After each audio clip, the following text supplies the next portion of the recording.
The heat pressed down on the shattered city like a hand trying to crush it flat. Dust hung in the air, fine enough to sting the throat, coating the skin with grit until every breath tasted like stone. Doc crouched on the edge of the rooftop, boots balanced on broken concrete, his eyes narrowing behind scratched lenses. The glass of his binoculars caught the last shimmer of afternoon light as he scanned the horizon. What was left of the neighborhood stretched in broken rows, crumbling walls, gutted apartments, and streets littered with burned out shells of cars that had become rusted barricades. The silence was never true silence. Far off, a generator coughed and groaned, and somewhere closer a sheet of corrugated steel rattled in the wind. Doc adjusted his position, steady as always, but something in his chest told him the quiet was wrong. He swept the far rooftops one by one, letting his mind map the lines of sight. It was an old habit, born from too many deployments where every window might hide a muzzle flash. Then, on a distant ledge, he caught it a length of black steel, resting prone and perfectly still, as if the city itself had grown a weapon.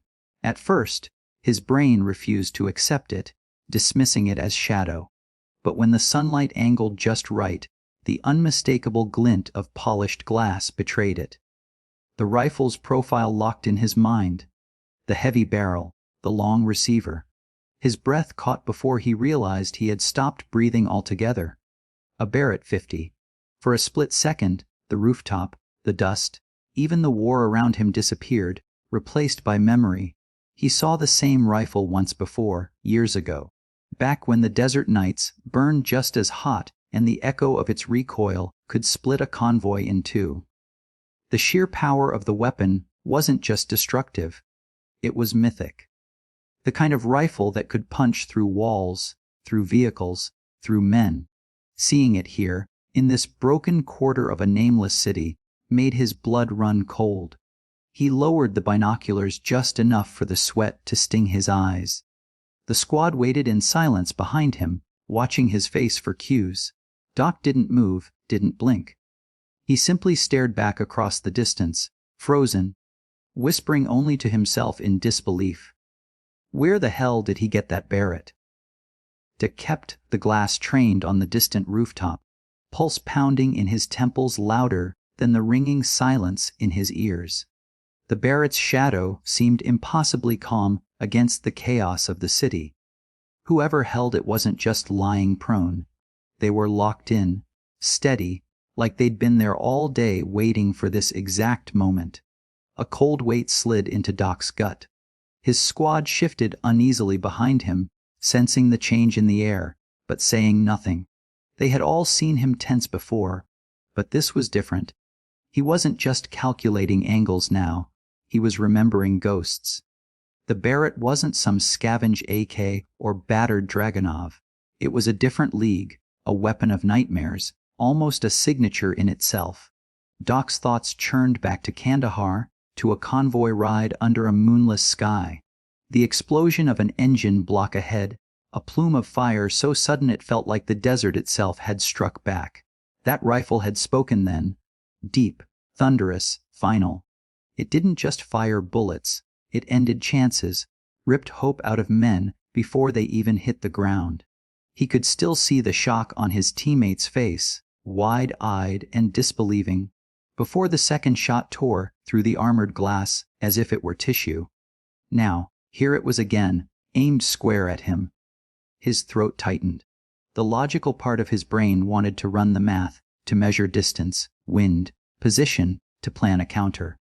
But another part, the older, darker part, was locked in that night years ago when he'd sworn he'd never hear that gun speak again. Behind him, Ramirez whispered, "What is it, Doc?" The others leaned closer, waiting for his call, for his calm orders. But Doc stayed silent, jaw clenched hard enough to ache. Through the lens, he could almost make out the faint silhouette of the shooter, faceless behind the glass of their scope. Whoever it was, they knew exactly what they had and how to use it. Where'd he get it? Doc muttered under his breath, words half prayer, half curse. He wasn't talking to his men. He was talking to the ghosts that still clung to the weapon's echo, to the battlefield that followed him home in his dreams. A Barrett, 50 in this city, meant something bigger, darker, and deadlier than anything they had expected. And Doc knew with bone, deep certainty that whatever came next, it was already too late to pretend this was just another mission. The crack came without warning, a thunderclap that split the rooftop air and made the world stutter. One moment Doc was locked on the figure in the distance. The next a section of wall beside his head detonated into a spray of dust and pulverized concrete. The shockwave rattled his teeth. Shards of stone stung his cheek, drawing a thin line of blood that he barely felt. His body moved on instinct, throwing him flat against the rooftop. Binoculars clattering beside him, heart hammering like a drum in his chest. The Barrett's report echoed across the city like a god's judgment. That sound, low, heavy, final, dug into his memory and twisted. Kandahar came flooding back in merciless clarity. The night sky shredded by a single shot. The way steel bent and glass shattered. The way men simply stopped existing in the space of a heartbeat. He could hear it again now, layered over the present, the panicked shouts of his brothers, the chaos of returning fire, the grim silence that followed when they realized who hadn't made it. His hands trembled as he pressed himself tighter to the rooftop, dust clinging to sweat on his face. Another shot roared, this one punching through the lip of the parapet just feet from his boots. Chips of stone rained down, biting into his legs. The squad scattered, shouting over each other, rifles snapping toward every window, every shadow. Ramirez cursed loud, laying down wild bursts of suppressive fire, but Doc barely heard him. All he could think of was the rhythm. That weapon wasn't fired in desperation, it was fired with patience, with certainty. Whoever was behind that scope knew exactly what they were doing. Doc forced himself to breathe, chest heaving against the weight of invisible hands pressing him back into the concrete. His mind warred with itself, fear and memory on one side, training and calculation on the other. He tried to measure it, the seconds between shots, the brief pause for adjustment, the calculated patience. His body wanted to freeze, to stay low and let the storm pass. But the sound of the Barrett was relentless, dragging him backward through years of dust, blood, and fire. The third shot never came immediately, and that silence was somehow worse than the thunder. It stretched long and heavy, pressing into Doc's ears until he realized his squad was looking to him for orders. He swallowed, throat raw, and tried to push the past back down where it belonged. But the truth was simple and merciless. The Barrett wasn't just a weapon. It was a ghost, and it had found him again. Doc pressed his cheek against the gritty rooftop, lungs dragging in shallow, dusty breaths.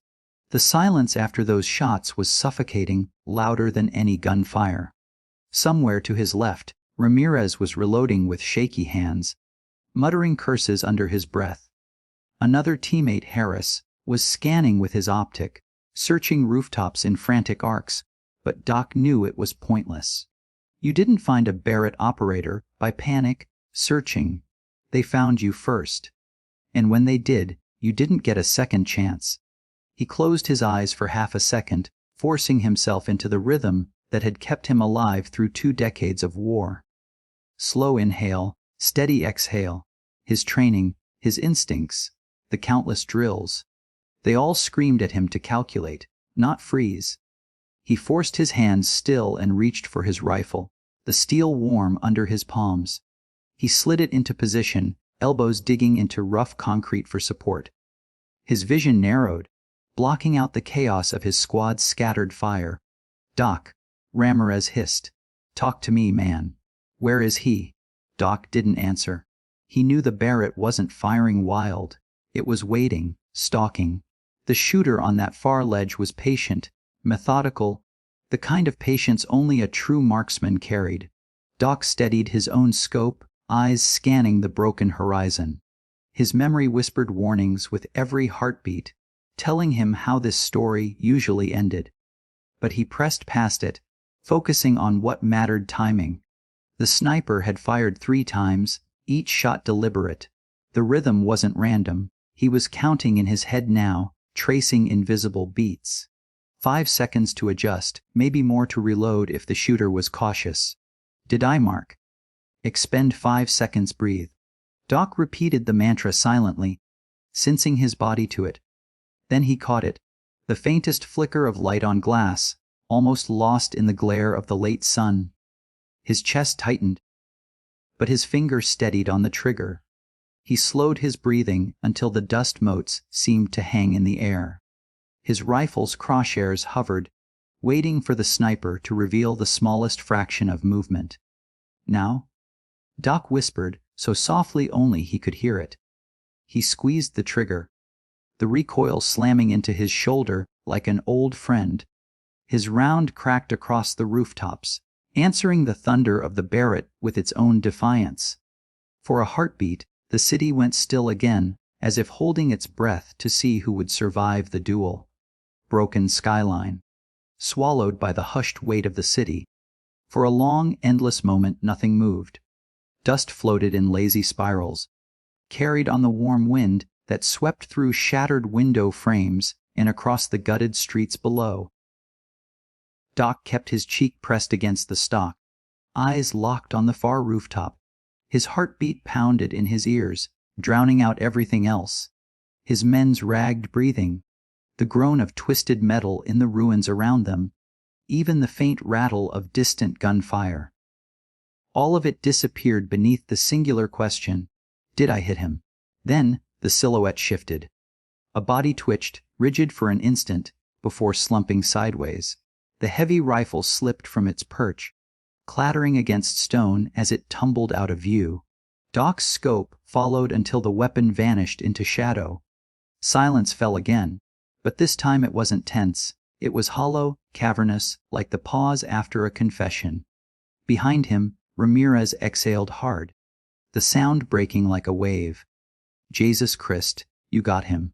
His voice trembled with relief, but Doc didn't answer. He stayed locked on the empty ledge, refusing to look away, as if the act of blinking might summon the ghost back to life. His finger eased off the trigger, stiff with strain, and he finally let his rifle settle. The squad began to murmur, voices low but urgent, a mix of adrenaline and disbelief. They wanted to celebrate, to move, to regroup. But Doc remained still, shoulders heavy under the weight of memory. He whispered under his breath, the words slipping out without thought. Where did you get that, Barrett? His tone wasn't a question for his men. It was for the faceless shooter now, lying silent on the far rooftop. Because Doc knew weapons like that didn't just appear. They had owners, history, supply lines that stretched into shadows he'd been chasing his whole career. Whoever had armed that sniper had reach and purpose. And if one Barrett had found its way here, there would be others. He finally tore his eyes from the horizon, standing with deliberate slowness, every joint aching. His men watched him, waiting for orders. He gave none. Instead, he looked once more toward the ledge, eyes narrowing, jaw tight. The battle was over, but the war, the real war, was still coiled in the dark, waiting. And for the first time in years, Doc realized that no matter how many ghosts he put down, they would always find him again.